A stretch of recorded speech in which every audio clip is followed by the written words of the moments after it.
మరి చప్పట్లు కొట్టి ఈ యొక్క కార్యక్రమానికి అయ్యగారిని ఆహ్వానిద్దాం. చప్పట్లు కొడితే స్తోత్రాలు చెల్లిస్తాం. స్తోత్రం స్తోత్రం స్తోత్రం స్తోత్రం. మైకే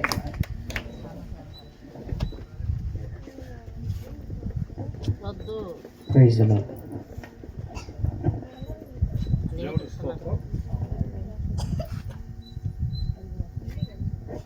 దేవుని స్తోత్రం. పాస్టర్ గారికి, పాస్టర్ అమ్మ గారికి, మీకు అందరికీ కూడా క్రిస్మస్ నూతన శుభాకాంక్షలు తెలియపరుస్తున్నాను. దేవునికి స్తోత్రం. హల్లెలూయా. ప్రియమైన సహోదరి సహోదరులారా, ఈ రోజు చాలా శుభదినం, ఆనందమైన దినం. పరిశుద్ధాత్మ దేవుడు సర్వ పాపముల పరిహారతుల కొరకై భూమి మీద మానవుడిగా వచ్చినటి రోజు. కానీ ఇందా పాస్టర్ గారు చెప్పినట్టుగా ఒకరోజు క్రిస్మస్ 25వ తారీఖునే కాదు, ప్రతి రోజుని మన దేవుడిని ఆరాధించే వరంగా మనం ఉండాలి. దేవుడి స్వతంత్ర ప్రారంభం చేసుకుందాం. కళ్ళు ముచ్చుకోండి.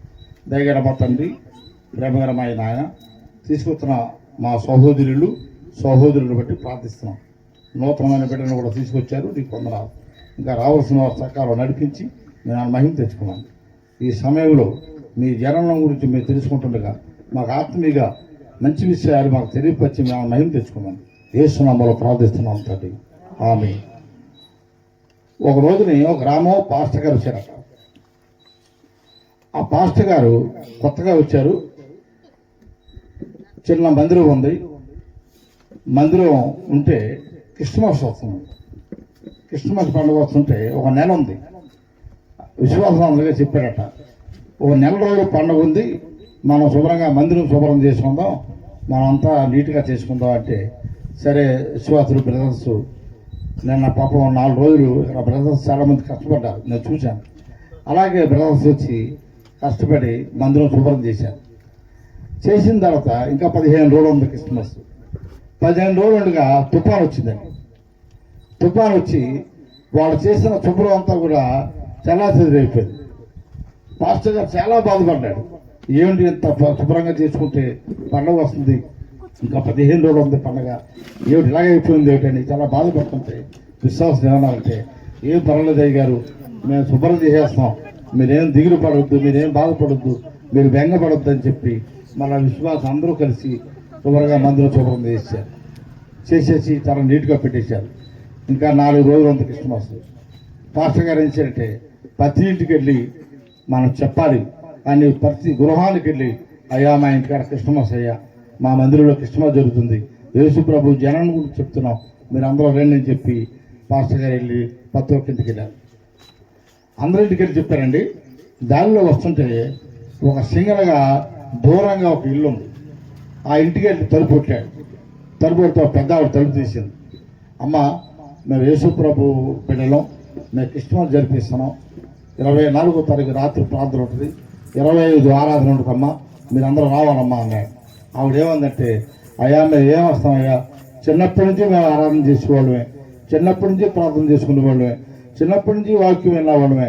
అయితే నా భర్త మిలిటరీలో పనిచేస్తున్నాడు అయ్యా, మిలిటరీకి వెళ్ళాడు, వస్తున్న 10 సంవత్సరాలకు వచ్చేయాడు, ఇప్పుడు 14 సంవత్సరాలు అవుతుంది, నా భర్త రాలేదు, నా భర్త చనిపోయాడా బతుకున్నాడా ఏమిటో అర్థం కావట్లేదు, ఏం చేయాలో అర్థం కావట్లేదు అయ్యా, ఏమమ్మంటావు అయ్యా ప్రార్థన కంటే. అమ్మ మీకేం పర్వాలేదు, నేను ప్రార్థన చేస్తాను, మీరు రండి అమ్మా, మీ భర్త తప్పకుండా మిమ్మల్ని కొలుస్తాడమ్మా అని ఆవిడకి ధైర్యం చెప్పి పాస్టర్ గారు వచ్చేసాడు.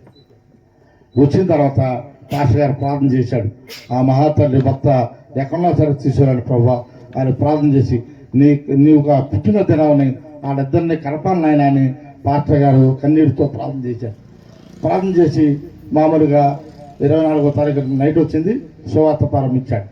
ఆవిడ వచ్చింది ప్రార్థనకి, దూరంగా కూర్చుంటే ఈలోగా ఏం జరిగిందంటే, పాస్టర్ గారి పక్కనే ఒక చిన్న ఇల్లు ఉంది. ఆ ఇంటికి చెప్పనాకి వెళ్తే అక్కడ ఒక బోటు ఉంది. ఆ బోటు మీద యేసుప్రభు వారు, మరియమ్మ, యేసు పుట్టిన మరియమ్మ సంకలో పెట్టుకుని యేసు అలా సొత్తు ఒక ఫోటో ఉంది. ఫోటో అంటే ఈయన అడిగాడు పాస్టర్ గారు, ఏమండి మీరేమనుకుంటే ఆ ఫోటో మాకు ఇస్తారా, మేము మందిరంలో పెట్టుకోండి. ఏం పర్వాలేదు పెట్టుకోనండి, బలెవరు అన్నారని చెప్పి ఆ ఫోటో శుభ్రం తుడిచేసి ఇచ్చింది. ఇస్తే ఏం చేసేయండి, ఆయన తీసుకొచ్చి గోడ మీద పెట్టాడు. ఆవిడ వచ్చింది, ప్రార్థన కూర్చోండి.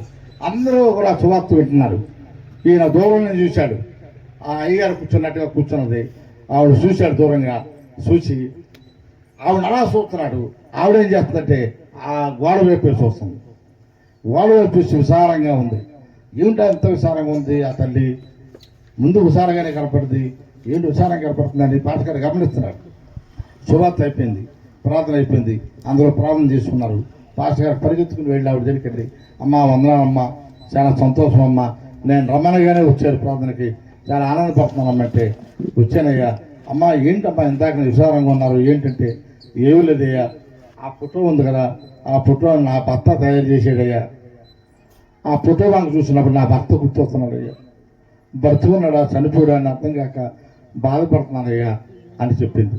ఏం పర్లేదమ్మా, దేవుడు మీ యజమాన్ని తప్పకుండా మీకు కొలుస్తాడు అని చెప్పేసి ధైర్యం చెప్పారు. పాస్టర్ గారు ప్రార్థన చేశారు, ఆయన వెళ్ళిపోయింది. మరునాడు క్రిస్మస్ వచ్చింది. ఇవాళ 25వ తారీఖున మనం ఎలా కూరుకున్నాము అలాగ అందరూ కూరుకున్నారు. ఒక పెద్ద ఆయన వచ్చాడు, కూర్చున్నాడు. సువార్త చెప్తున్నారు పాస్టర్ గారు. సువార్త అంటున్నాడు, గోడ వైపు చూస్తున్నాడు.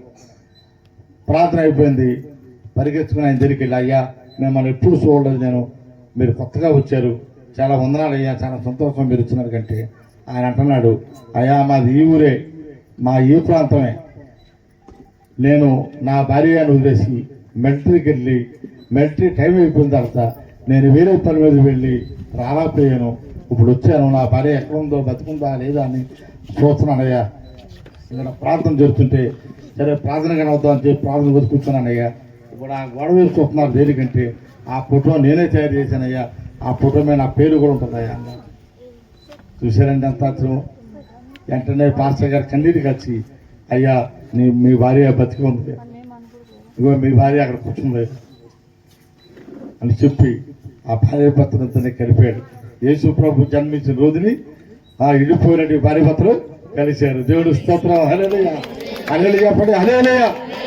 దేవుడు స్తోత్రం. యేసు ప్రభు జన్మించిన రోజునే ఆ దూరంగా ఉన్నట్టు వాళ్ళని కూడా ఏం చేశాడు, కలిపాడు. దేవుడు అంత గొప్పవాడండి, దేవుడు అంత సర్వశక్తి గల దేవుడు, అంత మహిమ గల దేవుడు, అంత కృపగల దేవుడు అండి. చూడండి, దేవుడు వాక్యంలోకి వెళ్దాం. లోకాసువార్త 1:46 చదువుదాం దయచేసి. ఇప్పుడు వాక్యం చదువుదాం.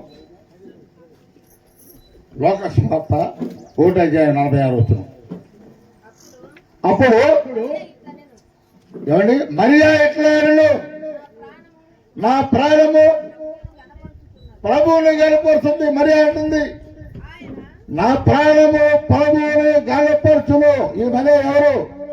యోధా గోత్రంలో దావీదు కుటుంబంలో జన్మించినవే, యోధా గోత్రంలో దావీదు కుటుంబంలో జన్మించినవే.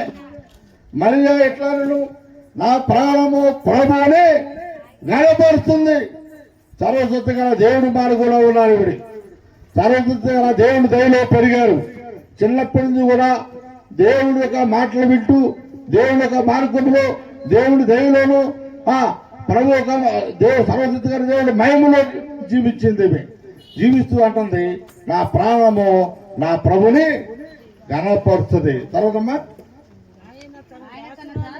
దీన స్థితిని కటాక్షించను. ఆయన తన దాసురాలు దీన స్థితిని కటాక్షించను. చూసారండి, చాలండి, తన దాసురాలు దీన స్థితిని. ఏమండి, ఆ రోజుల్లోనంట యేసు ప్రభు జన్మిస్తాడండి ప్రవచన గ్రంథంలో ఉంది.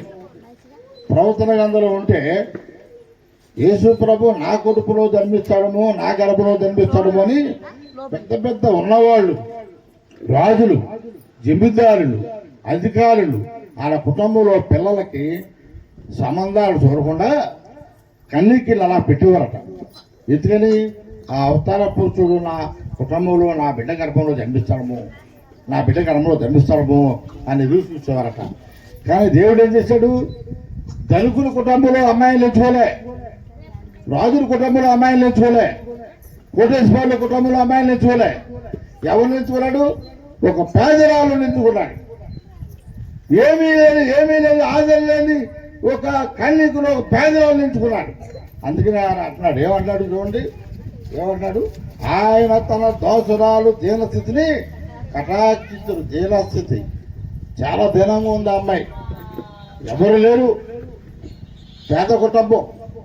దైవేదుడు బత్సింగ్ గారు ఓసారి మరియమ్మ జన్మించిన స్థలానికి వెళ్ళినప్పుడు మరియమ్మ ఇలిచి ఇచ్చారు, చూశారంటండి దైవేదుడు బత్సింగ్ గారు. మరియమ్మ ఇలిచి చూస్తే మన గ్రామంలో బాత్రూమ్ ఎంత ఉంటుందండి, స్నానం చేసే బాత్రూమ్ అంత ఉందట ఇల్లు, మరియమ్మ ఇల్లు. దైవేదుడు బత్సింగ్ గారు రాశారు పుస్తకంలో. చాలా ఆశ్చర్యపోయినాయి. చాలా దీనస్థితులు అనమాట. అంటే చాలా చిన్న కుటుంబం. రాజుల కుటుంబంలో ఎంచుకోలేదు దేవుడు, జమీందారుల కుటుంబంలో ఎంచుకోలేదు, పెద్ద పెద్ద ఉన్నవాళ్ళ కుటుంబంలో ఎంచుకోలేదు. కానీ ఒక పేదవాళ్ళ కుటుంబంలో, దీనస్థితి కుటుంబంలో, యూదా గోత్రంలో, దావీదు గోత్రంలో జన్మించిన కన్య మరియమ్మని దేవుడు ఏర్పాటు చేసుకున్నాడు. తర్వాత నా ఆత్మ నా రక్షకుడైన దేవుని యందు ఆనందించు. నా ఆత్మ దేవుని యందు ఏం చేస్తుందంట, ఆనందించింది. చిన్నప్పటి నుంచి కూడా చాలా భక్తిగా ఉంది ఆ అమ్మాయి, చాలా ఆత్మవిశ్వాసంగా ఉంది, చాలా మంచి సంపూర్ణమైన జీవితం కలిగి ఉంది. ఆవిడ జీవితం కలిగి ఉంది మనకి. ఆవిడ గొప్ప ద్రోహంతో సాక్ష్యం చెప్తుంది. నా ఆత్మ మన నా రక్షకుడైన దేవుని యందు ఆనందించు. అది దేవుని యందు ఆనందించండి. మన దేవుని యందు ఏం చేయాలి, ఆనందించేవారుగా ఉండాలి, సంతోషించేవారుగా ఉండాలి, దేవుణ్ణి కలిగిన బిడ్డలుగా మనం ఉండాలి. ఒక డిసెంబర్ 25వ తారీఖునే కాదు, ఎల్లప్పుడూ ఆనందించేవారుగా ఉండాలి, ఎల్లప్పుడూ స్తుతించేవారుగా ఉండాలి. ఇందాక దైవజనులు చదివారు కదా, పిలిపి రాసిన పత్రిక 4:4 చదువు. మళ్ళా మీకు చదివి చూస్తాను. పిలిపి రాసిన పత్రిక 4:4 సహాయం చేయండి. ఎల్లప్పుడూ ప్రభునందు ఆనందించు. ఎల్లప్పుడూ, ఒకరోజు 2 రోజులు కదండి. ఏదో క్రిస్మస్ వచ్చిందండి, సరదాగా పాస్టర్ గారు రమ్మన్నారు, ఇల్లు వద్దాం ఏమని అనుకుంటాడమో అనే ఉద్దేశంతో రావడం కాదు. ఎల్లప్పుడూ దేవుడిని స్తుతించి దేవుడిని ఆనందించేవారిగా మనం ఉండాలి. తర్వాత మరలా చెప్పుదును మళ్ళా చెప్తున్నారు, నేను పదే చెప్తున్నా, సేవకుడు కూడా చెప్పాడు చాలాసార్లు మీకు, మీరు ఎల్లప్పుడూ కూడా దేవుడిని స్తుతించాలి. ప్రతి ఆదివారం దేవుడి ఆరాధన రావాలి. ప్రతి సెకండ్, ప్రతి నిమిషం నువ్వు ప్రయాణం చేసినా, కూర్చున్నా, బస్సులో ఉన్నా, ట్రైన్లో ఉన్నా, నువ్వు పొలంలో ఉన్నా, బరిగొడ్లు కాసుకుని వెళ్తున్నా, గొర్రెలు కాసుకుని వెళ్తున్నా, ఎక్కడికి వెళ్ళినా సరే నువ్వు మనసులో దేవుడిని స్తుతించాలి. ఎల్లప్పుడూ దేవుడిని స్తుతించేవారుగా ఉండాలి. అటువంటి కుటుంబంలో పుట్టింది కనుక ఎల్లప్పుడూ దేవుడిని స్తుతించు కనుక ఆవిడ గర్భానే దేవుడు ఎంచుకున్నాడు. చాలా మంది ఉన్నారు, రాజులు ఉన్నారు, అధికారులు ఉన్నారు, దరుగులు ఉన్నారు, జమీందారులు ఉన్నారు. మరి ఎవరిని ఎంచుకోలేదే? ఒక దీనస్థితురాలు ఎంచుకున్నాడు. కారణం ఏంటి? ఎప్పుడు దేవుడు స్తుతిస్తూ ఉండేది, ఎప్పుడు దేవుని కనపరుస్తూ ఉండేది, ఎప్పుడు దేవుని భయపడుతూ ఉండేది. అందుకే దేవుడు ఆ కుటుంబాన్ని నీ జీవితంలో కూడా, నీ వృత్తులు కూడా దేవుడిని ఎప్పుడైతే మనం ఎరుగుతామో, దేవుడిని ఎప్పుడైతే స్తుతిస్తామో, అప్పుడే మన జీవితంలో దేవుడు గొప్ప కార్యాలు చేస్తాడు. అన్నమాట ఎల్లప్పుడూ ఏముంది, ఎల్లప్పుడు ప్రభువునందు ఆనందించు. ఎల్లప్పుడూ ప్రభునందు ఆనందించాలి. మరలా చెప్పుదును ఆనందించు. జాగ్రత్తగా రండి అక్క, చెల్లి, అన్న, తమ్ముడు, మళ్ళా చెప్తున్నాను, ఎల్లప్పుడూ యథార్థముగా నిత్యము ఉదయం, సాయంత్రం, మధ్యాహ్నం, నైట్ పడుకున్నప్పుడు ఎల్లప్పుడూ కూడా దేవుడిని నువ్వు ధ్యానించేవారుగా ఉండాలని ప్రభుపేట వాళ్ళకి చెప్తున్నాను. మళ్ళా ఎల్లప్పుడూ మళ్ళా చెప్తున్నాను కదమ్మా, మళ్ళా చెప్తున్నాను, మరలా చెప్పుదును ఆనందించు. మళ్ళా చెప్పుదును ఆనందించండి. ఎదురు ఆనందించాలి, ప్రభులు ఆనందించాలి. ప్రభు సన్నిధిలో ఆనందిస్తే ఆనందం వేరేగా ఉంటుంది. నా జీవితంలో ప్రభువుని తెలుసుకోక ముందు ఎన్నో తప్పుడు వేసాలు వేశాను, ఎన్నో తప్పుడు జీవితాలు జీవించాను, ఎంతో పొరపాటు చేశాను. కానీ ప్రభువుని తెలుసుకున్న తర్వాత నా రోజుల్లో ఆనందం ఉంది, సంతోషం ఉంది. అప్పుడు డబ్బు ఉండేది, పొలాలు ఉన్నాయి, నాన్నగారు పొలాలు కొన్నారు, ఆస్తులు కొన్నారు, మంచి పెద్ద వ్యాపారం, 20 మంది పనిచేసేవారు మా తండ్రి దగ్గర. నేను చిన్నపిల్లను, చాలా పెద్ద కుటుంబాలే. కానీ అప్పుడు ఆనందం లేదు, నాకు సంతోషం లేదు. ఎప్పుడు సంతోషం కలిగింది సార్? యేసు ప్రభుని కలిగిన తర్వాత. ఎప్పుడు ఆనందం కలిగింది సార్? యేసు ప్రభుని కలిగిన తర్వాత. ఎప్పుడు ఆనందంగా నేను ఉత్సాహంతో ఎల్లప్పుడూ దేవుణ్ణి స్తుతిస్తున్నాను, ఇప్పుడున్న ఆనందం అప్పుడు లేదు. అందుకని అంటాడు, మళ్ళా చెప్తున్నాను, చదువమ్మ మాట, మళ్ళా చెబుతును ఆనందించుడి. దేవుని మనం ఏం చేయాలి?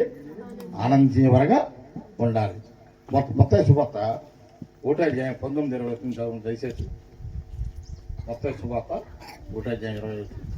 19 వచ్చిన చదవండి. అతడు ఈ సంగతుల గురించి ఆలోచించుకొని చుండగా అతడు ఈ సంగతుల గురించి ఆలోచించుకుండగా ఇదిగో ప్రభు దూత ఇదిగో ప్రభుత్వ స్వప్నమందు అతనికి ప్రత్యక్షమై స్వల్పమందు అతనికి ప్రత్యక్షమై దావీదు కుమారుడు అయిన యోసేపు యేసుతో మాట్లాడుతున్నాడు దేవుడు. దావీదు కుమారుడైన యేసు, నీ భార్య అయిన మరియను చేర్చుకొనుటకు భయపడకుము. నీ భార్య అయిన మరియను చేర్చుకున్నకు భయపడద్దు. చాలండి, భయపడద్దు అంటున్నాడు. యేసు ఎవరండి? దావీదు గోత్రంలో యోధా గోత్రంలో జన్మించిన వాడు. మరియం ఎవరండి? దావీదు గోత్రం యోధా గోత్రంలో జన్మించిన వాడు. చూశారండి, దేవుడు ఏం చెప్పాడు?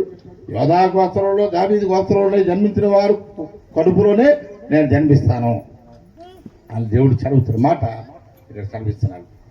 యేసేపు నువ్వు భయపడద్దు. దేని భయపడద్దు అంటున్నాడు? మన చదువు మాట. దావీదు కుమారుడు అయిన యోసేపు దావీదు కుమారుడైన యేసేపు, నీ భార్య అయిన మరియాను నీ భార్య అయిన మరియను చేర్చుకొనుటకు చేర్చుకున్నకు భయపడకుము. భయపడతాము.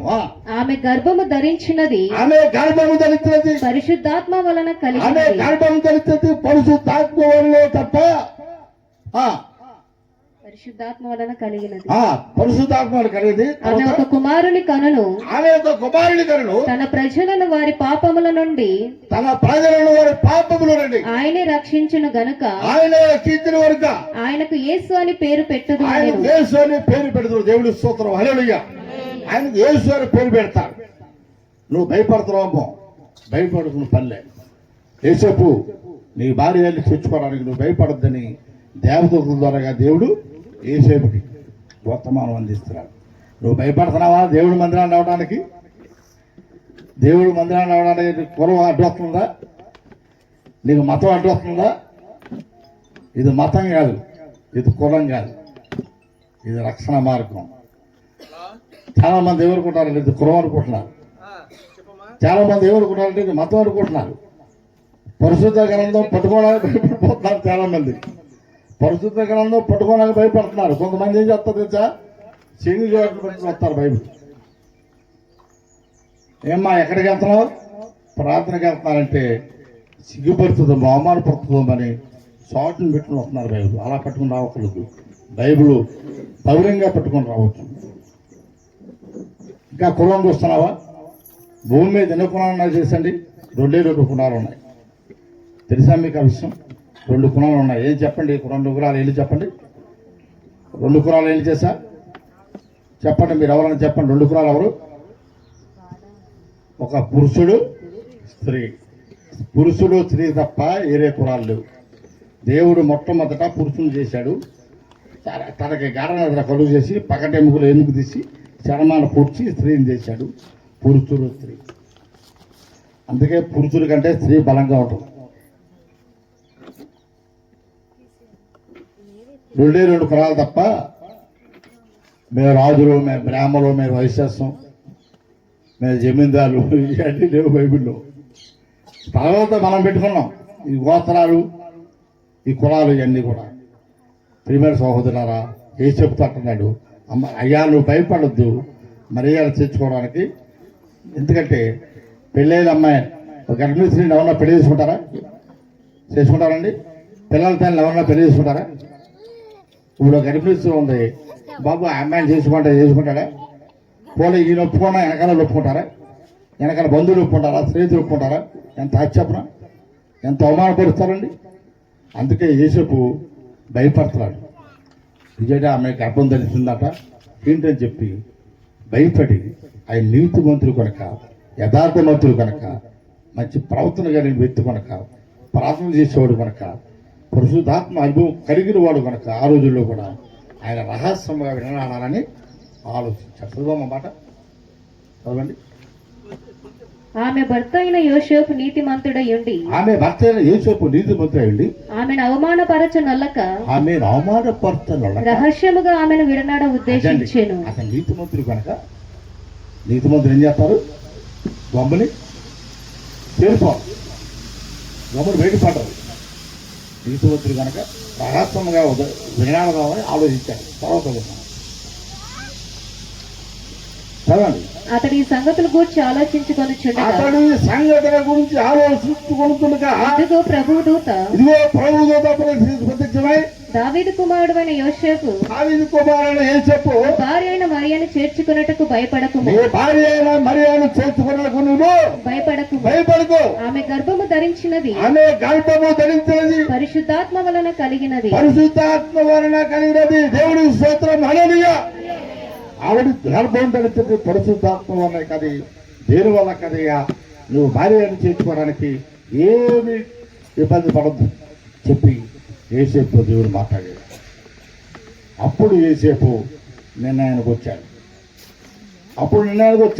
తర్వాత ఆమె ఒక కుమారుని కనును తన ప్రజలను వారి పాపముల నుండి ఆయనే రక్షించును గనక ఆయనకి యేసు అని పేరు పెట్టుదు అని. యేసు అని పేరు పెట్టుదు అని. చూసారండి ఈ మాట ఎక్కడుందండి? ఈ మాట ఎక్కడుంది? ఎస్ఐ గారితో 7:14 చూడండి. ఎస్ఐ పాత్ర మందులో పౌరు చెప్పాడు. ఎస్ఐ ముందే చెప్పాడు యేసు ప్రభు జననం గురించి. ఎస్ఐ గ్రంథం 7:14 కాబట్టి ప్రభువు తాను ఒక సూచన మీకు చూపును. ఆలకించుడి. కన్యక గర్భవతి కుమారుని కను అతనికి ఇమ్మానుయేలు పేరు పెట్టుదురు. ఇమానుయేలుగా భాషాంతరం దేవుడు మీకు తోడున్నాయని అర్థం. 745 సంవత్సరాల క్రితం క్రీస్తు భూమి రాకముందు 745 సంవత్సరాల క్రితం ముందే చెప్పాడు దేవుడు కన్యక గర్భవతి కుమారుని కంటది అని. చూసారండి ఆ ప్రవచనం ఇక్కడ నెరవేరింది. కన్యక గర్భవతి కుమారుని కను అతనికి యేసు అని పేరు పెట్టాడు. యేసు అంటే ఎవరు? రక్షకుడు. మనకి ఎవరు జన్మించాడు చెప్పండి? రక్షకుడు జన్మించాడు. అందరూ చెప్పండి ఎవరు జన్మించారు? మనకి రక్షకుడు జన్మించాడు. అందరూ చెప్పండి రక్షకుడు జన్మించాడు. మనం రక్షించడానికి రక్షకుడు జన్మించాడు. నశించిపోతున్న దాన్ని ఎదుగు రక్షించడానికి రక్షకుడు జన్మించాడు. పాపంలో ఉన్నట్టు వారిని విడుదల చేయడం కొరకు రక్షకుడు జన్మించాడు. అతిక్రమము అపవిత్రంగా జీవించే వారిని రక్షించిన వరకు రక్షకుడు జన్మించాడండి. మనకు అవతార పురుషులు భూమి మీదకి వచ్చాడు. కారణం ఏంటంటే నశించుకోవడం మనకు ఇష్టం లేక, మనం నశించుకోవడం ఆయనకి ఇష్టం లేక. ఎంత గొప్ప రక్షణ మనకు కలుగు చేసేటండి. ఈ గొప్ప రక్షణ ఎన్ని లక్షలు ఇచ్చినా దొరకదండి, ఎన్ని కోట్లు ఇచ్చినా దొరకదు. ఇంత గొప్ప రక్షణ ప్రకటన చేస్తున్నారు గొడవాడు. చూడండి లోకసువార్త 2:8 చదవండి దయచేసి. లోకసువార్త 2:8. ఆ దేశంలో కొందరు గొర్రెల కాపరులు పొలములో ఉండి రాత్రి వేళ తమ మందను కాచుకొని చుండగా ప్రభు దూత వారి యొద్దకు వచ్చి నిలిచెను. ప్రభు దూత వచ్చిందండి. ఆయన వద్ద వచ్చి నిలిచి ప్రభు మహిమ వారి చుట్టూ ప్రకాశించినందున ప్రభు మహిమ వారి చుట్టూ ప్రకాశించింది. ఎవరి చుట్టూ? గొర్రెల కాపరుల చుట్టూ. కాపర్లు ఏమైనా చదువుకున్న వాళ్ళ, ఏమన్నా ఇంజనీరింగ్ చదివేవాళ్ళ, ఇలా డిగ్రీ చదివారా, ఇలా సాఫ్ట్వేర్ ఏమైనా చేస్తారా వాళ్ళు, లేకపోతే ఏమైనా మెడిసిన్ ఏమైనా చేశారా వాళ్ళు? ఏమి చేయలేదు. గొర్రెల కాపర్ల పరిస్థితి ఏంటి చేశా మీకు? రాత్రి పగలని ఉండదు. వాళ్ళకంటే ఆపేక్ష. ఓ 10 ఊరిని కొట్టి అవి 15 ఎలా చేయాలి, 15 కొట్టి 20 ఎలా చేయాలా అని ఆలోచించి వాళ్ళు ఎంతమంది పొలాలు అంట రైతులు పొలాల దగ్గరికి వెళ్ళి బతిమాలుకుని, అయ్యా మా గురువులు ఉన్నాయి, మా గురువులు మీ కరవలు ఉంటాయి, మేత మేస్తాయని అలాగా వెళ్ళే మనుషులకి ఎవరో ప్రత్యక్షమయ్యారండి? దేవుడు కృప ప్రత్యక్షమైంది. చదవంగా మనతో అన్నమాట, మన చదవాలన్నమాట. ప్రభుదూత వారి యొద్దకు వచ్చి నిలిచి ప్రభు మహిమ వారి చుట్టూ ప్రకాశించినందున ప్రభు మహిమ వారి చుట్టూ ప్రకాశించింది. ఆ తర్వాత ఏం చేశారు వాళ్ళు? వారు మిక్కిలి భయపడ్డారు.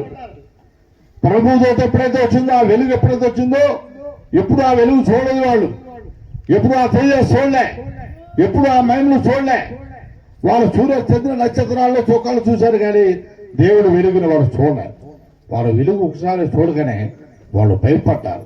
తర్వాత అయితే ఆ దూత అయితే ఆ దూత భయపడకుడి, భయపడకూడదు. ఇదిగో ఇదిగో ప్రజలందరికీ ప్రజలందరికీ కలగబోవు మహా సంతోషకరమైన కలగబోయే బహు సంతోషకరమైన సువార్తమానము సువార్తమానము నేను మీకు తెలియచేయుచున్నాను. నీకు నేను తెలియజేస్తున్నాను. దావీదు పట్టణమందు దావీదు పట్ల ముందు నేడు రక్షకుడు మీ కొరకు పుట్టి ఉన్నాడు. దేవుడు స్తోత్రం. హల్లెలూయా. హల్లెలూయా. నేడు రక్షకుడు మీకోసం పుట్టి ఉన్నాడు. మన నక్షత్రం వరకు, మనల్ని బోధ చేయడం వరకు, మనల్ని దారి తప్పేవాళ్ళని దారిలో పెట్టడం వరకు మన కొరకు రక్షకుడు భూమి మీద జన్మిస్తున్నాడు. తర్వాత చదవమ్మా. ఈయన ప్రభువైన క్రీస్తు, ఈయన ప్రభువైన క్రీస్తు. దానికి ఇదే మీ కానవాలు. ఇదే మీ కానవాలు. ఒక శిశువు పొత్తి గుడ్డలతో చుట్టబడి ఒక శిశువు పుట్టుకుడుల్లో చుట్టుబడి ఒక తొట్టిలో పడుకొని ఉండుట మీరు చూచెదరని వారితో చెప్పెను. యేసు ప్రభు ఎలాంటి స్థానంలో జన్మించాడు? ఒక తొట్టులో లేండి. ఏమండి, ఒక విషయం మీరు గమనించండి. ఆయన పరలోకంలో ఉండి భూమి మీద ఈ మనుషులు పాపమంతా పరిహరించును కాక అంటే పరిహరించదండి? పరిహరించదా? ఏమండి, ఎర్ర సముద్రాన్ని ఇశ్రాయేలును దాటించే దేవుడు, భూమి అవును కాక అంటే అవును దేవుడు, ఆకాశం అవును కాక అంటే అవును దేవుడు, సూర్యుడు నక్షత్రములు కలుగు కాక అంటే కలిగిన దేవుడు. ఇక మానవుల పాపాలు పరిహరించలేడా? ఎందుకు భూమి మీద మానవుడిగా వచ్చాడు? వాడు గమనించాలి మీరు. ఎందుకు వచ్చాడంటే మన స్వభావంతో మనకలా జీవిస్తే మాదిరి చూపించడం కొరకు ఆయన భూమి మీదకి వచ్చాడు. దేవుడి స్తోత్రం. హల్లెలూయా. ఆయన మాదిరి చూపించడం కొరకు వచ్చాడు భూమి మీదకి. ఆ తర్వాత చదువుకున్నాం. చదువు. వెంటనే పరలోక సైన్య సమూహం ఆ దూతతో కూడా నుండి ఆ వెంటనే పరలోక సైన్యం ఆ దూతతో కూడా ఉండి సర్వోన్నతమైన స్థలములలో దేవునికి మహిమయు, సర్వోన్నత స్థలములో దేవునికి మహిమయు, ఆయనకిష్టులైన మనుషులకు భూమి మీద సమాధానం కలుగును గాక అని మనుషులకు సమాధానం ఇవ్వడానికి దేవుడు భూమి మీదకి వచ్చాడు. సమాధానం కలుగుగా కానీ దేవుని స్తోత్రం చేయిచుండెను. ఆ దూతలు తమ యొద్ద నుండి పరలోకమునకు వెళ్లిన తర్వాత పరలోకం వెళ్ళిపోయిన తర్వాత ఆ గొర్రెల కాపరులు జరిగిన ఈ కార్యమును ప్రభువు ఆ గొర్రెల కాపరులు జరిగిన ఈ కార్యమును ప్రభు మనకు తెలియచేయించి ఉన్నాడు. ప్రభు మనకు తెలియజేసి మనం ఉన్నాడు. బెత్లెహేము వరకు వెళ్లి మనం బెత్లెహేము దాకా వెళ్ళి చూతము రండి అని ఒకతో ఒకడు చెప్పుకొని చెప్పుకొని త్వరగా వెళ్లి మరియాను యోసేపును తొట్టిలో పడుకొని ఉన్న శిశువును చూచిరి. చూశారు. వాళ్ళు క్రాంతి తోలపోయారు కానీ ఆ సర్వశక్తి గల దేవుడు పాదాల దగ్గరికి రాగలిగారు వాళ్ళు. దేవుడు స్తోత్రం. యేసు ప్రభును చూశారు. మనకంటే వాళ్ళు దందులు, మనకంటే చాలా దందురాలు. యేసు ప్రభుని చూశారు. చుట్టూ ఉన్న ప్రభుని చూశారు. ఆ తల్లిని చూశారు. తర్వాత వారు చూచి ఈ శిశువును గూర్చి తమతో చెప్పబడిన మాటలు ప్రచురము చేసి గొర్రెల కాపరులు తమతో చెప్పిన సంగతులను గూర్చి విన్న వారందరూ మిక్కిలి ఆశ్చర్యపడిరి. ఆశ్చర్యపడిపోయారు. ఏం చేసేవాళ్ళు? సువార్త చెప్పారు. ఏం చేసేవాళ్ళు? సువార్త చెప్పారు. గొల్లలు చెప్పారు సువార్త. మనం చెప్పిన కాదు. వాళ్ళు వెళ్ళి యేసు ప్రభు జనాలను గురించి, యేసు ప్రభు పుట్టుని గురించి వాళ్ళకి చెప్పారు. ఏమండి, మీకు వచ్చిన సాక్ష్యం చెప్తా.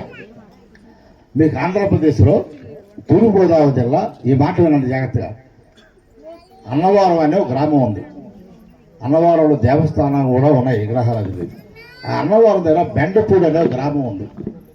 ఆ బెండపూడిలో సూర్యనారాయణమ్మ గారని, సూర్యనారాయణమ్మ గారు చెప్పండి, అందరూ చెప్పండి. ఏం పేరండి? సూర్యనారాయణమ్మ గారు. ఆయన పేరు వెంకట చౌదరి గారు, కమ్మవారు. ఆయనకి 1500 ఎకరం ఉంది. వాళ్ళు ముగ్గురు అన్నదమ్ముల్లో ఈ చౌదరి గారికి 500 ఎకరం వచ్చింది వాటా. ఇది కమ్మవారు అన్నమాట. ఈ 500 ఎకరం పొలంతో ఒక అబ్బాయి, 2 అమ్మాయిలు వాళ్ళకి. ఈయనకి 40 సంవత్సరం వయసులో పొలం మీద సెకండ్ వేసింది. సెకండ్ వేసి 500 ఎకరం ఉన్న పొలం ఏ డాక్టర్ కంపెనీ రాడండి. ప్రతి డాక్టర్గా చూపించారు, తగ్గలే. అప్పుడు ఏం చేశారంటే కాకినాడలో గవర్నమెంట్ డాక్టర్ సూపరింటెండెంట్ గారు, వాళ్ళు చౌదరి కమ్ముళ్ళే, ఆయన్ని పిలిపించారు. ఆయన 2 స్పెషలిస్ట్ డాక్టర్ని తీసుకుని ఈయనంటికి వచ్చాడు, చూచాడు. ఆయన ఒక మాట అన్నారు. ఏమండి, అమ్మ సూనానమ్మ గారు, చౌదరి గారు బతకడం కష్టం, చనిపోతాడు. ఆయనకి ఆపరేషన్ చేస్తే కత్తిరి పడితే సెప్టిక్లు అయిపోతాయి, ఆయన చనిపోతాడు. ఇంకా తీసుకు ఇంకా మేము మీకు సెలవు పెట్టేస్తున్నాం అని చెప్పి వెళ్ళిపోయారు డాక్టర్లు. ఏం చేయాలో అర్థం కాదు. ఆవిడ కన్నీరు కారుస్తూ ఉందండి సూర్యనారాయణ గారు. భర్త చనిపోతాడు, నేను ఎదరలో అయిపోతాను, ఇంటి యజమాని పోతే నా సంసారం ఏమైపోద్ది, నా కుటుంబం ఏమైపోద్ది, నా పిల్లలు పెళ్లి చేయాలి, నా పిల్లల పెళ్లి ఎవరు చూసుకుంటారు అని చెప్పి చాలా బాధపడుతుంది. ఆ సమయంలో ఇంట్లో ఒక అమ్మాయి పనికెళ్తుందండి. మీరు జాగ్రత్తగా నా మాటలు. ఒక అమ్మాయి పనికెళ్తుంది, గిన్నెలు తోవడానికి వెళ్తుంది. ఆ అమ్మాయి క్రైస్తవుడు అమ్మాయి. గిన్నెలు తోవడానికి వెళ్తుంటే గిన్నెలు తోగుతుంది. డాక్టర్లు వస్తున్నారు, వెళ్తున్నారు, చూస్తుంది, సామాను కడుక్కుంటూ చూస్తుంది, మనసులో ప్రార్థన చేస్తుంది. ఓ రోజు అంది, అమ్మగారు గొల్లవారు సువార్త చెప్పినట్టుగా చెప్తున్నా, అమ్మగారు మీకు ఒక విషయం చెప్తాను, ఏమనుకోకమంటారా? ఏంటి చెప్పవే అంది. మరి మీరేమో అనరు కదా. నేనేమన్నమ్మా చెప్పాను. అమ్మ, మీరు ఎంతోమంది డాక్టర్లు తీసుకొచ్చారు అయ్యగారు ఆరోగ్యం కొరకు. ఎంతమంది డాక్టర్లు వచ్చినా అయ్యగారు బతకడు, అయ్యగారు మేము గ్యారంటీ ఇవ్వడం అని వెళ్ళిపోతున్నారు కదా. నేను చిన్న మాట చెప్తాను, మీరేమనుకోరు కదా. చెప్పమ్మా, ఏమనుకోండి. అమ్మ, మా పాస్టర్ గారు చాలా మంచివాడమ్మా, మా పాస్టర్ గారు చాలా ప్రార్థన చేస్తాడు. మీరు ఏమనుకోరంటే మా పాస్టర్ గారిని పిలుస్తాను, అయ్యగారు ప్రార్థన చేస్తాడు, అయ్యగారు తగ్గిపోద్దని. ఇవి కోప్పడదు, కానీ మాకు తెలియదు కదా అమ్మా ఆ ప్రార్థనలో ఆయనని. అయ్యగారు ఒప్పుకుంటాడా? ఏమి లేదమ్మా, అయ్యగారు చెప్పు చూడండి. మీరు ఎంతోమంది డాక్టర్లను చూశారు, ఎంతో డబ్బు ఖర్చు పెట్టారు. మీరు దయచేసి నేను పరమాయాన్ని చూడకుండా అయ్యగారిని చూస్తుంటే నాకు ఏడుపు వస్తుంది, నేను ప్రార్థన చేస్తున్నాను, మీరు అయ్యగారు చెప్పండి అమ్మంటే. ఆ మన్నాడు చాలా బాధపడుతున్నాడు అయ్యగారు. బాధపడుతుంటే సౌదరి గారి దగ్గరికి భార్య వెళ్ళి చెప్తుంది, ఏమండి మన ఇంట్లో పని చేస్తా కదా నాగమణి, ఆ అమ్మాయి పేరు ఇస్తారండి, కానీ నాగమణి ఇంట్లో పేరు నాగమణి పని చేస్తుంది కదా, అలా పాచగారు మంచి ప్రార్థన చేస్తారంట, వస్తారంట, అలా ప్రార్థన చేస్తున్నామ్మా. అమ్మా, వాళ్ళ మన దేవుడు కాదు కదా, వాళ్ళ పల్లెల్లో దేవుడు కదా, ఆ దేవుడు ప్రార్థన మనకెత్తుకు, నేను ఉంటూ అంటాను, పూతో పోతాను అన్నాడు. ఈవిడేం చెప్తుందంటే, అలా కదండి, ఏదో నాగమణి చెప్పింది కదా, మీరు అంత తెలివిగా మాట్లాడితే ఎలాగా, మీరు అంత తెలివిగా మాట్లాడితే మీరు చనిపోతే నన్ను ఎవరు చూస్తారు, నాకేమో గౌరవం ఉంటుందా యజమాని లేకపోతే అని చెప్పి ఏడ్చి కోళ్ళు పట్టుకున్నట్ట.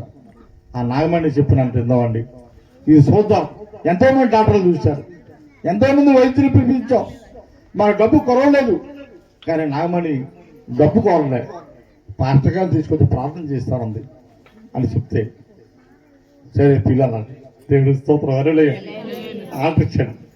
ఆ భాగ్యమంతురాడు. ఆ ఇంట్లోకి వెళ్ళాలంటే సామాన్యంగా వాళ్ళ ఇల్లు వెళ్ళవడం తెచ్చా 5 ఎకరాల పొలంలో ఉంటుంది, పెద్ద జమీందారులు.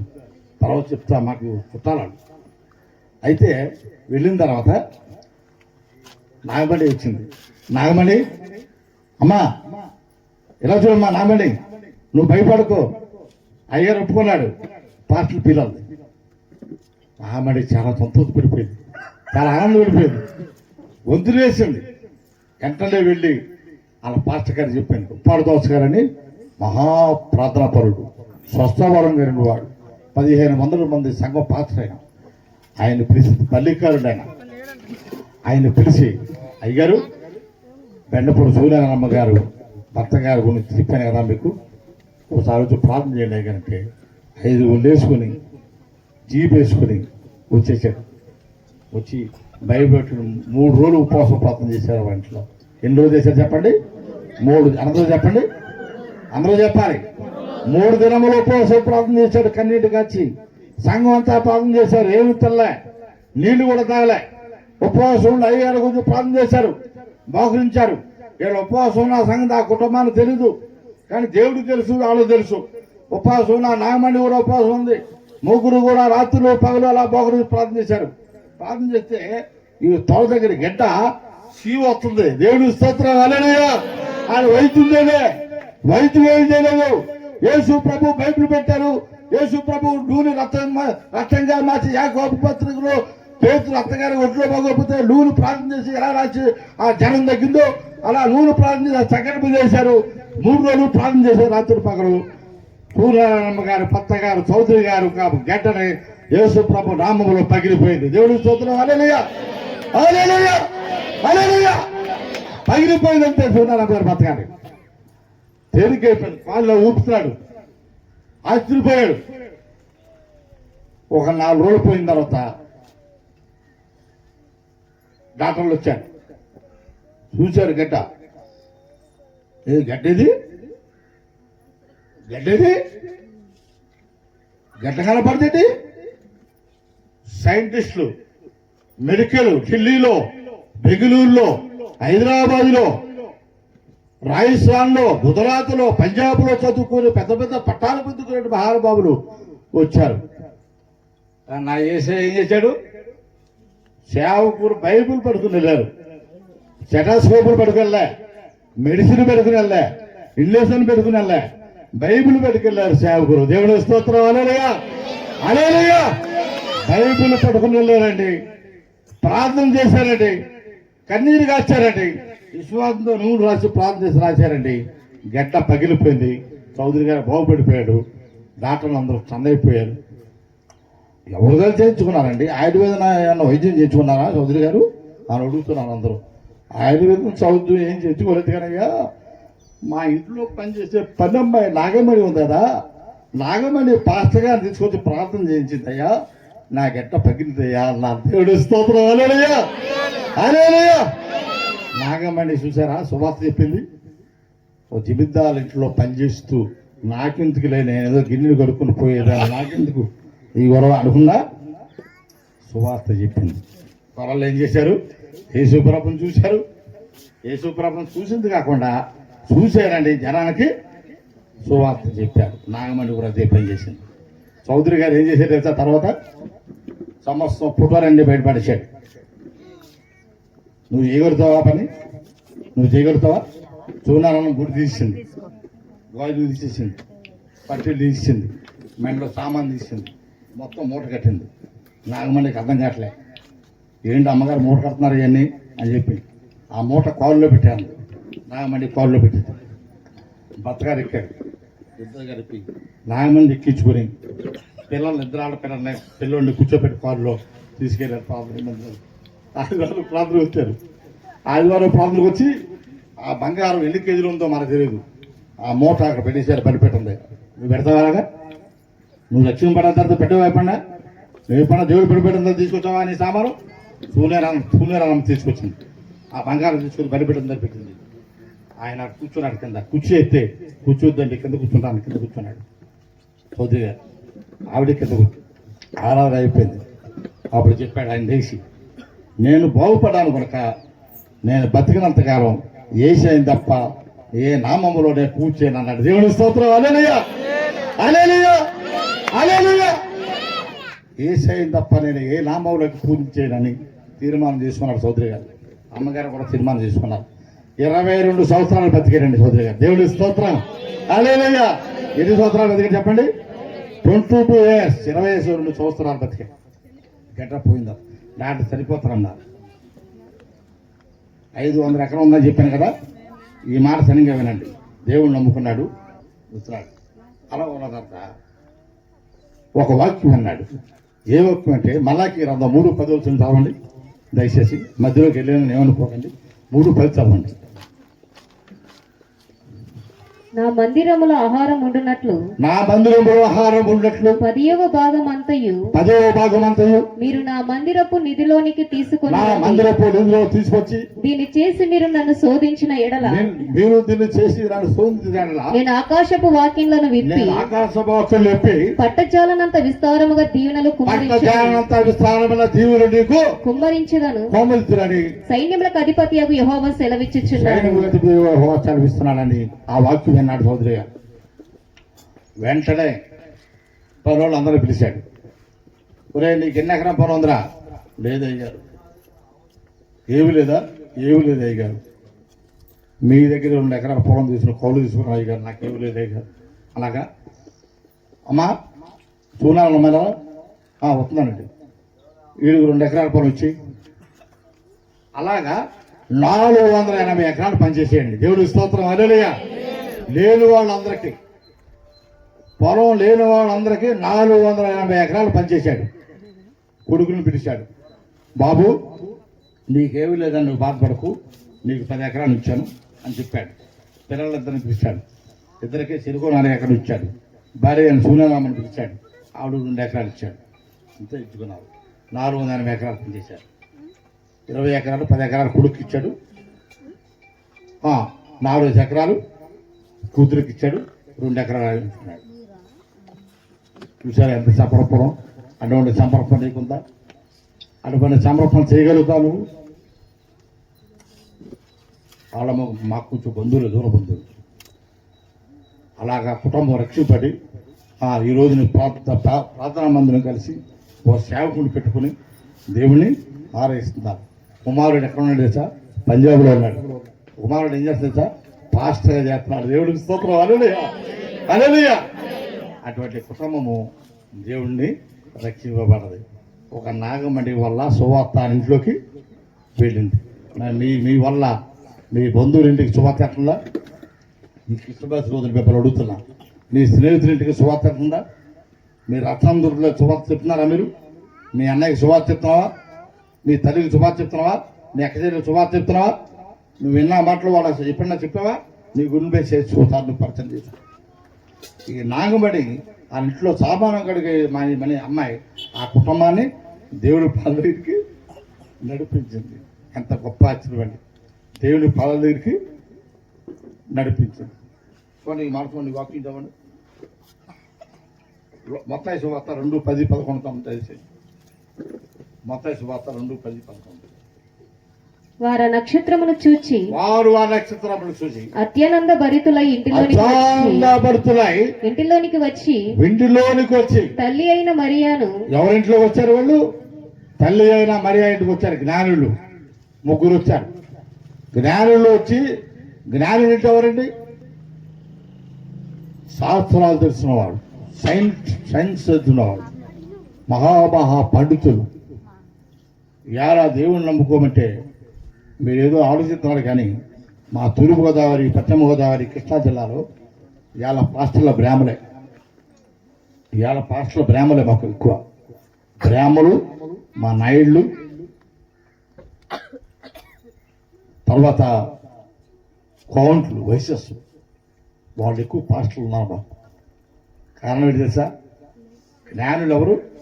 మా శాస్త్రాలు తెలిసినవాడు. వీళ్ళు దేవుని మార్గంలోకి వస్తున్నారు. కానీ మనం ఇంకా దేవుని మార్గానికి రాకుండా వెనకబడిపోతున్నాం. మతం అంటున్నాం. ఇది మన మార్గం అని తెలియక ఇది మతమైన ప్రసారం చేస్తారు చాలా మంది తెలియక. కానీ ఇది మార్గం, సజీవమైన మార్గం. దేవుని స్తోత్రం. అదే ఇక్కడ చెప్తున్నాడు. చదువుతామా మనం? తల్లి అయిన మరియాను ఆ శిశువును చూచి సాగిలపడి ఆయనను పూజించి. మన మందిరానికి వస్తున్నాం, మోకరిస్తున్నాం, మందిరానికి వస్తున్నాం, ఏదో మాట్లాడతాం. మందిరానికి రాగానే ముందు కింద మోకరించాలమ్మా. నీ ఇంటికి పాస్టర్ వస్తే ముందు సాప్ వేయాలి. నేను అదే అలవాటు చేశాను. మా విశ్వాసం ఓ సాప్ ఒకటి కొనుక్కోవాలి. ఏది పడితే అది వేయకూడదు. ఓ సాప్ కొనుక్కోవాలి, సాప్ ఇంట్లో పెట్టుకోవాలి. నువ్వు ప్రార్థన చేసుకున్నప్పుడు ఆ సాప్ వేయాలి. నువ్వు పాస్టర్ గారు వచ్చినప్పుడు ఆ సాప్ వేయాలి. ఎవరన్నా ముందు వచ్చినప్పుడు సాప వేసి మీ ఇంట్లో మీరు యావనైతే మీరు మార్చుకోవాలి మీ జీవితాన్ని. సాప వేసి పాస్టర్ వచ్చినా ఎవరు వచ్చినా మోకరించి ముందు ప్రార్థన చేయించి ఉంటుంది. అప్పుడు టీ కానీ కాఫీ కానీ మీ తోచిన మంచిది కానీ ఏదైనా ఇవ్వచ్చు. మొట్టమొదట సేవకుడు రాగానే నేను ఎక్కడికి వెళ్ళినా ముందు అలవాటు చేసేది ముందు పాస్టర్ ఇంటికి రాగానే ముందు సాప వేసి మోకరించి ప్రార్థన చేస్తే ఆ ప్రార్థన ఏమవుతుందంటే నీ భార్యకి, నీకు, నీ పిల్లలకి ఆశీర్వాదం. దేవుడి స్తోత్రం. హల్లెలూయా, హల్లెలూయా చెప్పండి. హల్లెలూయా. సాపేసి ప్రార్థన చేయాలి. ముందు ప్రార్థన చేస్తే దేవుడు ఆశీర్వాదం. ఒక సాప కొనుక్కోండి. పాత సాప రేయద్దు, డబ్బులు పోతాయి. లేకపోతే నా దగ్గర నేను ఇస్తాను డబ్బులు. సాప కొనుక్కోండి. నేను అనాగనాన్ని ఏమనుకోవద్దు. సాప కొనండి, సాప మూల పెట్టండి. ఎవరన్నా పాస్ట్ వచ్చినప్పుడు ఆ సాప వేసి ప్రార్థన చేయించండి. చాలా ఆశీర్వాదం మీకు. బస్సు గారు అదే చేశాడు. దైవజనుడు బస్సు గారు ఎక్కడికి వెళ్ళినా సరే షాప్ మీద మోకరిస్తారు, కొనుక్కోమంటాను అందరినీ ఆ రోజుల్లో బతుకున్నప్పుడు. అందుకే నేను కూడా చెప్తాను, ప్రతి ఒక్కరు కూడా మీ ఇంటికి వచ్చినప్పుడు సేవకుంటూ ప్రార్థన చేయించుకోవాలి. అది మీ కుటుంబానికి చాలా దీవెన ఆశీర్వాదం. చెప్పండి, దీవెన ఆశీర్వాదం. చెప్పండి అందరూ, దీవెన ఆశీర్వాదం. మీ కుటుంబానికి చాలా ఆశీర్వాదం. ఈ గొర్రెలు ఏం చేశారు, ఈ గ్రాండ్ ఏం చేశారంటే మరియమ్మ ఇంట్లోకి వెళ్ళి మోకరించి సాగిలు పడి ఏం చేశారు, ఆయనను పూజించి సాగిలు పడాలా లేదా? చదవమ్మ పైన చదువు. ఆ శిశువును చూచి సాగిలపడి అది ఏం చేశారు ముందు? మీ ఇంటికి సేవ గుర్తు ఏం చేయాలి? మోకరించి ప్రార్థన చేయాలి. ఎలా చేస్తారు ప్రార్థన? ఆ ప్రార్థన పట్ల తీసుకొని చేస్తారా? దైవజనులకి ముందు కుర్చీలా కావాల్సింది షాప్ వేయాలి, ప్రార్థన చేయించుకోవాలి. ఆ ప్రార్థన మీ కుటుంబానికి దీవెన, మీ కుటుంబానికి ఆశీర్వాదం. సేవకుడు ప్రార్థన చేస్తే మీకు చాలా ఆశీర్వాదం. సాగిలు పడి తర్వాత ఆయనను పూజించి తమ పెట్టెలు విప్పి ఏ పేరండి? పెట్టెలు విప్పి పెట్టెలో ఏముంది? బంగారం ఉంది, సాంబ్రాణి ఉంది, బోళమును కానుకలుగా ఆయనకు సమర్పించి ఆయనకు అర్పించాను. మీరు ప్రార్థన కోసం ఏం చేస్తున్నారు? ఇలా ఊపుకుంటూ చెప్తున్నారు. పాస్టర్ గారు ఏం చెప్పమని ప్రార్థన ముందు ఊపుకుంటూ చెప్తున్నారు. అన్నం తిన్నారా? మీరు భోజనం చేస్తున్నారా? బియ్యం తెస్తున్నారా? అన్నం వండినప్పుడు బియ్యం తెస్తున్నావు నువ్వు? ఎంత పొరపాటు. చీరాల్లో పాపమ్మాంటి గారు ఉన్నారు. ఆ తల్లి ఒకసారి అన్నం వండుతుంది. అన్నం వండినప్పుడు 2 గుప్పుళ్ళు బియ్యం తెస్తుంది. ఏంటంటే అలా చేస్తున్నామన్నా, ఆదివారం ఆరాధనకి వెళ్ళినప్పుడు పట్టుకెళ్తానయ్యా, దేవుడు కానుకయ్యా. వాళ్ళ అమ్మగారే పాపేమంటే, వాళ్ళ అమ్మగారు జానీ గారు, పాస్టర్ గారు అమ్మగారే. చూసారండి, బియ్యం చెప్తుంది ఆవిడ. అలాగే మా ఆత్మీయ గారు కూడా బియ్యం తీసేవారు. ప్రతి ఒక్కరు కూడా బియ్యం తీయాలి. 1 కేజీ వండితే కేజీ దాకా 10 వంతు బియ్యం తీయాలి. 1/2 కేజీ ఉంటే 10 వంతు తీయాలి. డబ్బాలు పోసుకోవాలి. ఆరాధనకు వచ్చినప్పుడు తీసుకురావాలి. సిగ్గుపడవలసిన పల్లె. రేపు ఇంకా పని చేయండి. వీళ్ళు ఏం చేశారు? బంగారమును, బోళ్ళమును, సాంబ్రాన్ని తీసుకొచ్చారు. బంగారం దేన్ని సూచన? పరిశుద్ధాత్మ సూచన. పరిశుద్ధాత్మ సూచన బంగారం. బోళ్ళము దేని సూచన? సకల వైద్యానికి సూచన. మంచి ఔషధం బోళ్ళం అంటే. సాంబ్రాన్ని దేని సూచన? ఆరాధన గుర్తు. సాంబ్రాన్ని దూపం ఎలాగేస్తామో మనం కూడా ఆరాధన చేయాలి. ఈ గ్రాండ్ ఏం చేశారు? బంగారమును, బోళ్ళమును, సాంబ్రాన్ని తీసుకొచ్చి సాగిడి పడి మొక్కి ఆయనకి సమర్పించారు. ఏం చేశారు? సమర్పించారు. అందరూ చెప్పండి, ఏం చేశారు? సమర్పించారు. వెనకాల వాళ్ళు చెప్పట్లే. ఏం చేశారు? సమర్పించారు. వాళ్ళకి సమర్పణ చేశారు. వాళ్ళ హృదయాలు సమర్పించుకున్నారు. వాళ్ళు తెచ్చిన బంగారము, బోళ్ళమును, సాంబారాన్ని సమర్పించుకున్నారు. దేవుణ్ణి మహింపరిచారు. ఈ మధ్యాహ్నం ఈ క్రిస్మస్ ఆరాధనలో సర్వోన్నత గారి దేవుణ్ణి ఎల్లప్పుడూ స్తుతించే వారంగా, మహింపరిచే వారంగా మనం ఉండాలి. మనం భయపడుతున్నావా? దేవుని మందిరాన్ని నడవడానికి, దేవుని ఆరాధనకి భయపడుతున్నావా? సూర్యనారాయణ అమ్మగారు, చౌదరి గారు భయపడలే. బెండపూడంతా ఎలివేశారు వాళ్ళ పిల్లల పెళ్లిళ్ళకి. ఎలా చేస్తారో చూద్దాం. పెళ్లి సంబంధాలు ఎదురు పిల్లలు ఉన్నారు, ఎలా చేస్తారో చూద్దాం అన్నారు. 2వ అమ్మాయికి నేనే తీసుకొచ్చే సంబంధం. రామారావు గారు తమ్ముడు గారు అబ్బాయిని అడుగుదనుకున్నా. ఏంటి రామారావు గారు తమ్ముడు గారు అబ్బాయి కుదరలే ఆ సంబంధం మాకు. వేరే వాళ్ళు అక్కడ మీకు వేలింగర్ ఉంది కాకినాడ దగ్గర. వేలింగ్ అంతా కప్పువారే.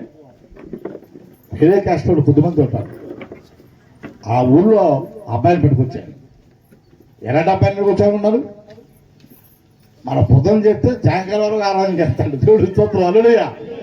సాయంకాలం వరకు ఆరాధన చేస్తాడు కుర్రాడు, యవనస్తుడు. ఇప్పుడు హైదరాబాద్లో జాబ్ చేస్తున్నాడు.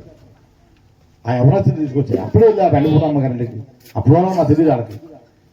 వెళితే ఆ కుటుంబంలో ఎక్కడ చూసినా వాక్యాలే, ఎక్కడ చూసినా ఆరాధన వాక్యాలే. ఆ లాభాలు ఆశ్చర్యపోయింది ఆ సాక్ష్యం. ఏమి ఉండేవాడికి గాజులు మీరు ఏమన్నా అన్ని సమర్పించేసింది దేవుడికి. దేవుడికి చేసింది. మందిలో బలిపెడతాను తీసుకొచ్చి. మీరు ఇస్తారో కూడా నాకు తెలియదు, కానీ ఆవిడ సమర్పించేసుకోండి. ఏముండదు. బైబిల్, ప్రార్థన, ఉపవాసం, ఆరాధన, దేవుని మహిమ. ఎందుకు తెలుసా? ఎందుకు భయపడుతుంది సార్? ఒక వాక్యం ఆ హృదయాన్ని తాకింది. యెహోషువ గ్రంథం లాస్ట్గా చెప్తా. యెహోషువ గ్రంథం 1వ అధ్యాయం 5వ వచనం చదవండి. లాస్ట్ వాక్యం అదే. యెహోషువ 1వ అధ్యాయం 5వ వచనం చదవాలి. నేను ముగిస్తానండి తొందరగా. 1వ అధ్యాయం 5వ వచనం అమ్మా. యెహోషువ గ్రంథం. నీవు బ్రతుకు దినములన్నీ నీవు బ్రతుకు దినములన్నీ ఏ మనుష్యుడును నీ ఎదుట నిలవలేకయుండును. ఏ మనుషుడు ఎదుట నిలవకయుండును. నేను మోసేకు తోడయుండినట్లు నేను మోసేకు తోడైనట్లు నీకును తోడయుండును. నీకునే తోడై ఉంటాను. నిన్ను విడవను, విడవను, నిన్ను ఎడబాయను. ఎడబాయను. నిబ్బరము కలిగి ధైర్యముగా నుండుము. నిబ్బరము కలిగి ధైర్యముగా సూనారమ్మా. నీ పిల్లల పెళ్ళవమను భయపడుతున్నాము. నీ పిల్లల పెళ్ళవమను భయపడుతున్నాము. నీ పిల్లలకు పెళ్ళి నేను చేస్తాను, నేనున్నాను, నువ్వు భయపడుకో చెప్పి ధైర్యం చెప్పాడు. ఇక కింద చూడమ్మా. వారికిచ్చేదనని నేను వారి పితరులతో ప్రమాణము చేసిన ఈ దేశమును నిక్షేముగా నీవు ఈ ప్రజల స్వాధీనము చేసేదవు. అయితే నీవు నిబ్బరము కలిగి జాగ్రత్త పడి బహుధైర్యముగా నుండి జాగ్రత్తగా ఉండి బహుధైర్యముగా ఉండి నా సేవకుడైన మోసే నీకు ఆజ్ఞాపించిన ధర్మశాస్త్రం అంతటి మాటను చేయవలెను. నువ్వు నడుచు ప్రతి మార్గమున చక్కగా ప్రవర్తించినట్లు నీవు దాని నుండి కుడికి గాని ఎడమకి గాని తొలగిపోకుండా ఈ ధర్మశాస్త్ర గ్రంథమును నీవు బోధింపక తప్పిపోకూడదు. దానిలో వ్రాయబడిన వాటన్నిటి ప్రకారము చేయుటకు నీవు జాగ్రత్త పడినట్లు దీవారాత్రము దాన్ని ధ్యానించిన ఎడల నీ మార్గమును వర్ధిల్ల చేసి చక్కగా ప్రవర్తించేదవు. చూస్తాను, నువ్వు చక్కగా ప్రవర్తించేదు. సహోదర సహోదరి, దేవుడి వాక్యాన్ని మన మధ్యలో ఎంతో చక్కగా చదివించాడు. నువ్వు భయపడకమ్మా, నీ కుటుంబాన్ని దీవిస్తారని. ఇద్దరు ఆడపిల్లల పెళ్ళిళ్ళు అయిపోయినాయి. ఇద్దరు ఆడపిల్లలకి మంచి రక్షణ ఉన్న అబ్బాయిల్ని దేవుడు పంపించి వివాహాలు చేశాడు. ఆడకురమే, కమ్మవారి అబ్బాయిలే దొరికారు. అబ్బాయి కూడా కమ్మవారి అమ్మాయి. అందరూ రక్షింపడ్డ వాళ్ళే, కోడళ్ళు కానీ అల్లుళ్ళు కానీ అంతా మారు మనసు పొందిన వాళ్ళే. మారు మనసు పొందని వాడిని ఎవరిని చేసుకోలేరు. ఎందుకంటే ఆడ అవసరం పాస్గా చెప్పాడు, ఆడ అవసరం లేదు మనకి. మన రక్షింపడ్డ కుటుంబం దేవుడు మీకు ఇస్తాడు, మీరు చేసుకోండి అని చెప్పి దేవుడు చెప్పాడు. చెప్పినట్టుగా ఆ కుటుంబంలో కార్యము జరిగింది. దేవుడు అద్భుతాలు చేశాడు. అలాగే మన విషయంలో కూడా, మన కుటుంబంలో కూడా దేవుడు అద్భుతాలు చేస్తాడు. ఆయన మనల్ని నిలవడు, ఎడబాయుడు, మనకు ఎల్లప్పుడూ తోడుగా ఉంటాడు. దేవుడి వాక్యం దీవించుగాక. ఆమేన్.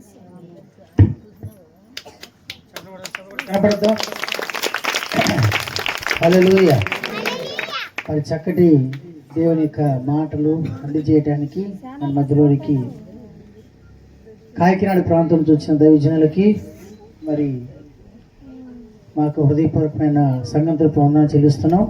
1989లో మరి గారి సేవకు వచ్చారు.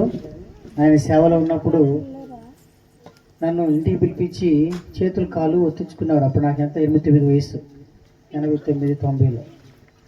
మరి నాకంటే ఎంతో సీనియర్ దైవజనులు. ఈ విధంగా దేవుని సేవకి నేను వచ్చిన సంగతి తెలియదు. తర్వాత ఎక్కడో సేవ చేస్తూ ఇంటికి వస్తే, మా ఇంటికి వస్తే వీళ్ళ అమ్మ నాన్నగారు మా అమ్మ నాన్నకి బాగా క్లోజ్ ఫ్రెండ్స్ అన్నమాట. ఆ విధంగా మా ఆత్మీక స్నేహం మా కుటుంబం తరపున, వాళ్ళ కుటుంబం తరపున అలాగే ఐక్యత కలిగి ఆత్మీకంగా ఎదగటానికి సహాయం చేశారు. ఈరోజు ఈ 2025వ సంవత్సరం క్రిస్మస్ ఆరాధనలో కూడా మాతో కలిసి ఆరాధనని ప్రభు సహాయం చేశారు. మరియమ్మ గారి గురించి, యేసు ప్రభు గురించి, పరిశుద్ధాత్మ గురించి, ఆ కాపుల గురించి, జ్ఞానుల గురించి, అలాగే మరి అక్కడ తూర్పు గోదావరి జిల్లాలో ఉన్న కుటుంబం గురించి చక్కగా వివరించి దేవుని మాటలు అందజేశారు. మరి ఆ మాటలన్నీ మన జీవితంలో, మన కుటుంబంలో, మన గ్రామాల్లో ఫలించి 30గా 60గా 100గా దేవుడు ఫలింప చేయును గాక. మళ్ళీ అభివృద్ధి కలుగు చేయను గాక. మనలో ఉన్న భిన్నాభిప్రాయాలు ప్రభు వెళ్ళగొట్టును గాక. సర్వలోకానికి కలిగే ఆనందం మనకి ప్రతిరోజు కలిగే విధంగా ప్రభు మన కృప దయచేయునుగాక. లేచి నిలబడి మనం ప్రార్థన చేసుకుందాం. లేచి నిలబడదాం. మీ కుడి చేయి పైకెత్తండి. మీ యొక్క కార్యాల కొరకై, మీ కుటుంబం కొరకై ఈ దినం ఖచ్చితంగా క్రిస్మస్ రోజు విడిపోయిన కుటుంబం ఎలా కలిపాడో, అలాగే ఏ సమస్యలో మనం పట్టబడి ఉన్నామో, చిక్కుకొని ఉన్నామో, దుఃఖంతో, వేదనతో, కష్టంతో, బలహీనతో పడి ఉన్నామో, ఈ క్రిస్మస్ రోజు నిజంగా ఖచ్చితంగా ప్రభు మీకు సహాయ నిమిత్తమై మీ కుడి హస్తం ఎత్తండి. అయ్యగారు ప్రార్థన చేస్తారు. ప్రభు హస్తం ఎత్తబడ్డ చేతులందరి కోసం ప్రార్థన చేస్తున్నాం. వారి కుటుంబ సభ్యుల కోసం ప్రార్థన చేస్తున్నాం. వారు ఏ సమస్యలో ఉన్నారో మీకు తెలుసు నాయన. హృదయమును, అంతరంగమును, ఆలమును ఎరిగిన దేవానికి స్తోత్రములు. అందరి కొరికే ప్రార్థన చేస్తున్నాం. యావరములు ఎవరైతే వెనక ముందు మందిరములను ఈ ప్రాంతం నిలిచి ఉన్నారో ఒక్కొక్కరి పరిశుద్ధాత్మ దేవుడా మీరు దీవించమని ప్రార్థన చేస్తున్నాము నాయన. నేను కుమారుడు అందించిన శుభవర్తమానము చేత వాళ్ళ ఆత్మకు, వాళ్ళ హృదయానికి ఒక పుష్టికరమైన ఆహారము అందేదని అందుకుంటున్నాము స్వామి. నిజముగా హృదయాన్ని ఆధారపరిచే మాటలు, వాళ్ళ హృదయాన్ని తప్పనిచ్చే మాటలు ఈ దాసుల మాటలకు కొరకే స్తోత్రాలు. ఏ వ్యక్తి అయితే ప్రభు ఎటువంటి పరిస్థితుల మధ్యలో ఇక్కడికి వచ్చారో, ఈ శబ్దాలు వింటున్నారో వారు దీవించమని ప్రార్థన చేస్తున్నాము. సహాయం చేయండి. అలాగే ప్రార్థనలో ఉందాం. దైవజనులు ప్రార్థన చేస్తారు. దయగల మా తండ్రి, ప్రేమగల మా ప్రభువాన్ని కొందరు వాక్యం ప్రతి కుటుంబాన్ని మీరు దీవించాలి. ఎవరు ఏ అవసరంతో వచ్చారో ఎవరు ఏ యొక్క తలంపులు ఆలోచనలో ఆలోచన నెరవేర్చండి. అయినా ఎవరు ఏ యొక్క సంకల్పంతో మందిరానికి వచ్చారో, వాడు ఏ ఆశీర్వాదాన్ని సంపాదించుకోవాలని వచ్చారో ఆ ఆశీర్వాదం వాళ్ళ కుటుంబానికి ఇవ్వండి. భార్యాభర్తలకి, తల్లిదండ్రులకి, అన్నదమ్ములకి, అక్కచెల్లెలకి, స్నేహితులకి, యమునస్తులకి, చిన్నపిల్లలకి, ఇక్కడ ఉన్న మోకరించిన ప్రతి కుటుంబాలకి నీ ఆత్మ తోడైనట్టు కాక. నీ దీవెన, నీ ఆశీర్వాదము, నీ కృప వాళ్ళ కుటుంబానికి, వాళ్ళ పంటలకి, వాళ్ళ పాడికి, నేను వాళ్ళ కుటుంబానికి, వాళ్ళ బంధువులకి, వాళ్ళ స్నేహితులకి అందరికీ నీ ఆశీర్వదించి నడిపి సహాయం చేయమని యేసునామములో ప్రార్థిస్తున్నాం తండ్రి. ఆమేన్. బంగారమును సప్రాణి బలంబును తెచ్చములే, బంగారమును సమ్రాడియు బలంబును ఎవరేం పాట పాడట్లేదు. బంగారములు సమ్రాణియు బోళములు తెచ్చాములే.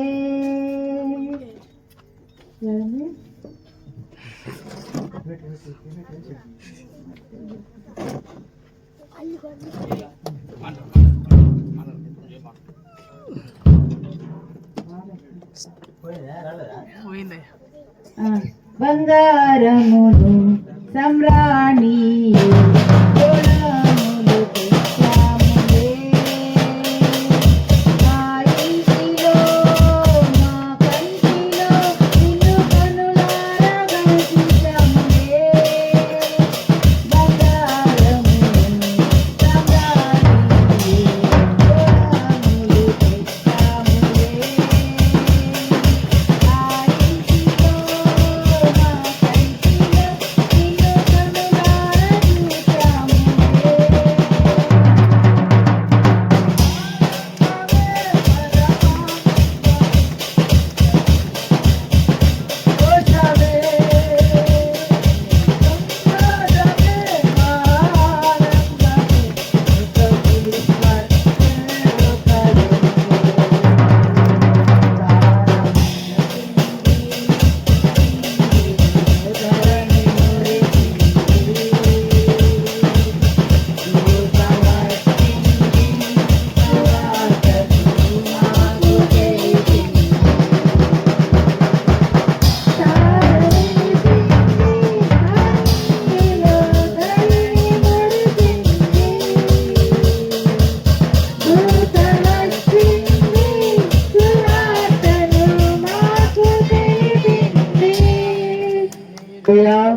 రాజులకు రాజు పుట్టాడని యూదు